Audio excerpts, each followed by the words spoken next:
Kauan sitten joutui merenkuninkaan tytär Sintti perheineen jättämään valtakuntansa ja rantautumaan kuiville maille, tyytyen siihen, mitä elämä heille tarjosi. Kunnes rakkaus lupaa kysymättä astui Sintin elämään. Siitä lähtien Sintin hartain toive oli muuttua ihmiseksi. Epätoivoissaan Sintti haki apua viemäreissä asuvalta Noidalta, jonka ehdot olivat ankarat. Sintin tulisi hylätä perheensä, ja jos rakkaus ei täyttyisi, olisi hän velholle velkaa yhden elämän verran.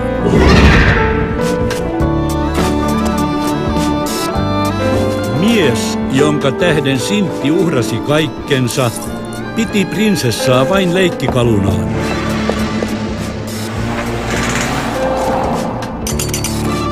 Kun Sintti vihdoin ymmärsi kohtalokkaan virheensä, lähetti Noita hänelle veitsen. Mutta rohkenisiko hän sitä käyttää?